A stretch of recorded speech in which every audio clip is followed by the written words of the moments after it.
नमस्कार दोस्तों, मैं एडवोकेट दीपशिखा लीगल अवेयरनेस के एक और वीडियो में आपका स्वागत करती हूं।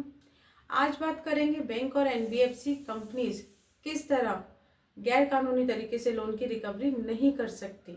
ये जो गैर कानूनी तरीके से लोन की रिकवरी करती हैं, ये बिल्कुल आरबीआई की तरफ से अलाउड नहीं है और आरबीआई की गाइडलाइंस के अगेंस्ट है।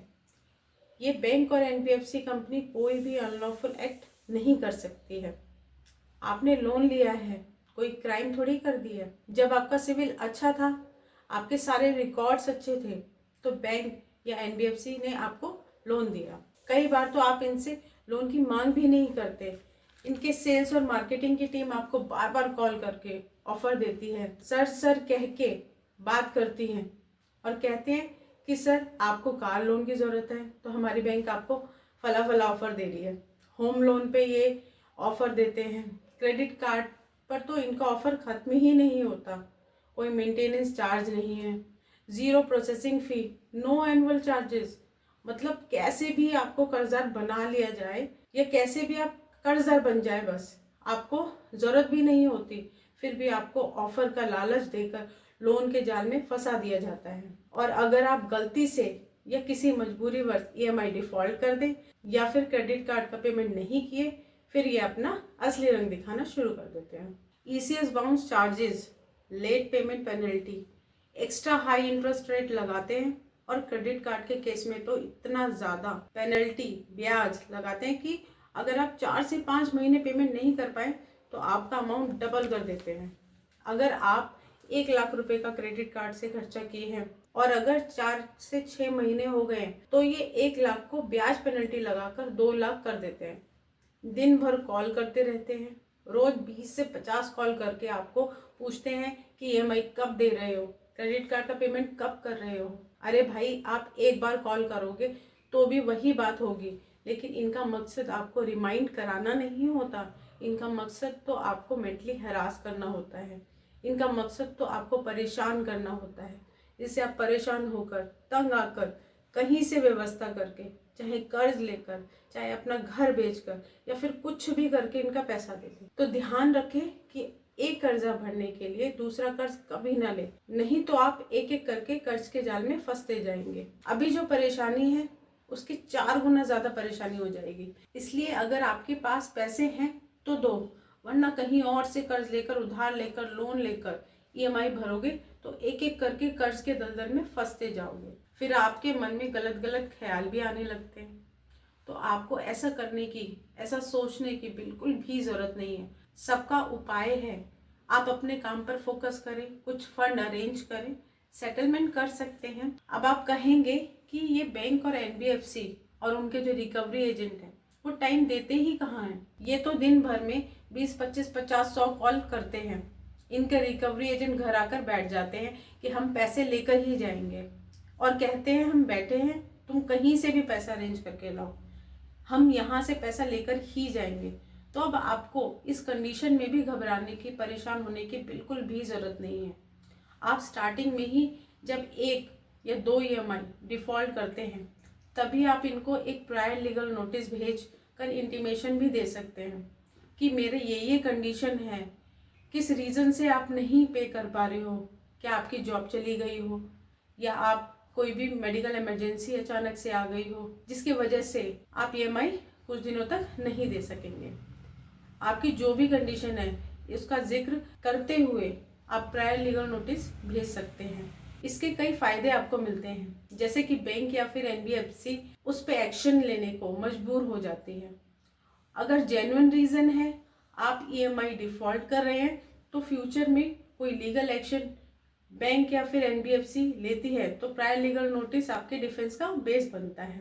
आपके साथ कोई भी हरासमेंट होता है या फिर रिकवरी एजेंट्स आते हैं तो आप उनसे बोल सकते हैं कि अभी मेरी सिचुएशन ऐसी नहीं है कि मैं ईएमआई पे कर पाऊँ, मैं पहले ही बैंक या फिर एनबीएफसी को प्रायर लीगल नोटिस भेजकर ये इंटीमेट कर चुका हूँ। और अगर आप प्रायर लीगल नोटिस नहीं दे पाए हैं, 2-3 ईएमआई डिफ़ॉल्ट हो गई हैं, आपके पास बैंक की तरफ से loan recall notice, loan demand notice, legal notice, arbitration का नोटिस या शो कॉज नोटिस, कोई भी नोटिस आया हो तो आप उनको किसी भी लीगल एक्सपर्ट या फिर किसी भी एडवोकेट के माध्यम से उन नोटिस के रिप्लाई भेज सकते हैं और आर्बिट्रेशन के नोटिस पर ऑब्जेक्शन कर सकते हैं। अगर फिर भी रिकवरी एजेंट आपको परेशान करते हैं, आपके घर पर आ जाते हैं, तो उनको हैंडल करने का क्या तरीका है उस पर भी मैं बात करूंगी। जैसे कि रिकवरी एजेंट आपके घर पर रिकवरी के लिए आ सकते हैं, बट उसका भी एक तरीका होता है। उसके लिए भी आरबीआई के रूल्स हैं जिनको आपको जानना ज़रूरी है, ताकि आप इन रिकवरी एजेंट को अच्छे से हैंडल कर सकें। आपको अपने अधिकारों का पता होना बहुत ज़रूरी है। आपको अपने अधिकार का पता होगा तो कोई भी आपको हैरास नहीं कर पाएगा, परेशान नहीं कर पाएगा। और ये जो रिकवरी एजेंट्स हैं, इनमें से 90% तो फर्जी होते हैं, और ये फर्जी वाले रिकवरी एजेंट 1 मिनट भी आपके सामने नहीं रुकेंगे और अगली बार से आने से डरेंगे। इसलिए जब भी रिकवरी एजेंट आपके घर पर आए तो सबसे पहले आप अपने फ़ोन का रिकॉर्डिंग चालू कर लें। तो जैसा कि मैं पहले भी अपनी वीडियो में इसके बारे में आपको बता चुकी हूँ कि किस तरीके से रिकवरी एजेंट्स को हैंडल करना है, जो कि आप मेरे चैनल पे जाके भी देख सकते हैं, बट फिर भी मैं आपको ज़रूर बताऊंगी कि किस तरीके से आप उनसे क्या क्या पूछें और किस तरीके से उनको हैंडल करें। तो जैसा कि मैंने बताया, सबसे पहले फ़ोन की रिकॉर्डिंग चालू कर लें और सबसे पहले आपको क्या पूछना है उनसे। सबसे पहले आपको उस रिकवरी एजेंट का नाम पूछना है कि आपका नाम क्या है, और उनसे उनका कोई भी आईडी प्रूफ जिसे आधार कार्ड होता है वो पूछना है।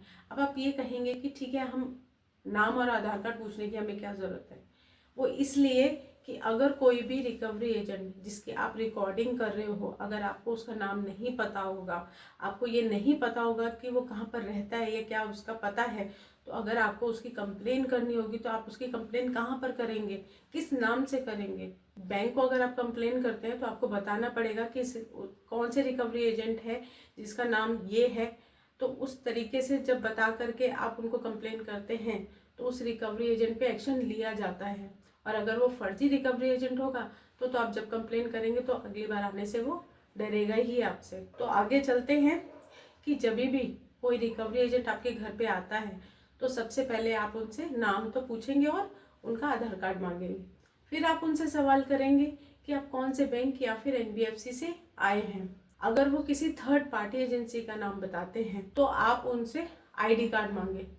अगर वो आईडी कार्ड दिखा देते हैं तो फिर आप उनसे कहें कि आप बैंक का ऑथराइजेशन लेटर दिखाएं कि क्या वो बैंक या फिर एनबीएफसी कंपनी आपको ऑथराइज की है या नहीं।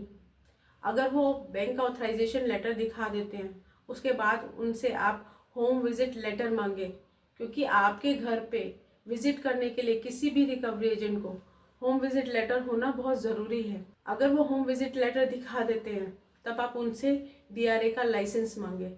डीआरए का लाइसेंस होता है आपका डेप्थ रिकवरी एजेंट। ये जो डेप्थ रिकवरी एजेंट का लाइसेंस होता है, ये हर रिकवरी एजेंट के पास होना बहुत ज़रूरी है। जैसे आप गाड़ी चलाते हैं और गाड़ी चलाने के टाइम पे आपको एक लाइसेंस की ज़रूरत पड़ती है, वैसे ही इन रिकवरी एजेंट्स को रिकवरी करने के लिए एक डीआरए के लाइसेंस की ज़रूरत होती है। और अगर कोई भी रिकवरी एजेंट डीआरए का लाइसेंस नहीं रखता है तो आप समझ लीजिए वो रिकवरी एजेंट फर्जी है। तो अब ये जो जितने भी क्वेश्चंस हैं ये आप उनसे पूछेंगे। आप मुझे कमेंट बॉक्स में कमेंट करके भी बताएंगे कि क्या क्या सवाल आपको उनसे पूछने हैं। क्या आपने भी कभी इस तरीके की सिचुएशन को फेस किया है? क्या कभी रिकवरी एजेंट आपके घर पे आए हैं और आपने भी उनसे इन्हीं तरह के सवाल पूछे और उन्होंने इस तरह का कोई भी लाइसेंस या फिर लेटर नहीं दिखाया? तो मेरे को कमेंट बॉक्स में कमेंट करके बताएं कि आपने भी ऐसे रिकवरी एजेंट्स को अच्छे से हैंडल किया है। क्या आपने भी इस तरह के फर्जी रिकवरी एजेंट्स को इस तरह के सवाल करके अपने घर से भगाया है या डराया है? तो कमेंट बॉक्स में कमेंट करके मुझे ज़रूर बताएं, ताकि जितने भी लोग ये वीडियो देख रहे हैं उनको भी मोटिवेशन मिले। क्योंकि मेरे बहुत सारे ऐसे व्यूअर्स हैं या मेरे बहुत सारे ऐसे सब्सक्राइबर्स हैं जो ये वीडियो देखते हैं और आपको ये जो हैंडल करने का तरीका बताया उन तरीकों को उन्होंने इस्तेमाल किया है और ऐसे रिकवरी एजेंट्स जो हैं, जो फर्जी हैं, वहाँ से चुपचाप चले गए हैं। तो आज से आप भी इस तरीके से रिकवरी एजेंट्स को हैंडल करो। तो अब इन रिकवरी एजेंट्स को इन्हीं की भाषा में हैंडल करो। वीडियो को अंत तक देखने के लिए धन्यवाद।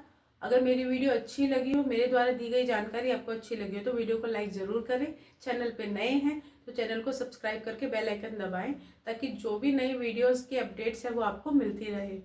नमस्कार।